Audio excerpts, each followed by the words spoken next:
আসসালামু আলাইকুম ভিউয়ার্স, এই মুহূর্তে যে ভিডিওটা দেখতেছেন আপনারা, ভিডিওটা শেষ পর্যন্ত দেখলে আপনারা বুঝতে পারবেন যে ভিডিওটার মধ্যে আমি কি তুলে ধরেছি আর কি আপনাদেরকে দেখাচ্ছি।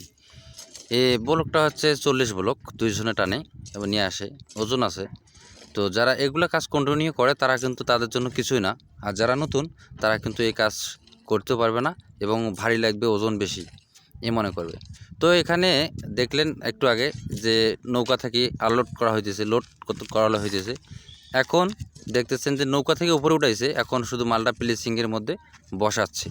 আপনারা দেখতে পাচ্ছেন মিস্ত্রির মাধ্যমে, এবং 2 জন কান্দে করে নিছে এবং একজন ধরা বসাইতেছে। এটা হচ্ছে মিস্ত্রির কাজ। যে প্লেসিংটা করা হয়, প্লেসিংটা হচ্ছে মিস্ত্রির দ্বারা করা হয় এবং সমান হয়ে যায়, ব্লকগুলো সমান হয়। দেখতে পাচ্ছেন এই যে মালগুলো আনতেছে এবং সাইড করে রাখতেছে, আবার ওই সাইড দিয়ে মিস্ত্রি বসাইতেছে। এভাবে এই প্রক্রিয়ার মাধ্যমে আপনার মালগুলো বসানো হয়।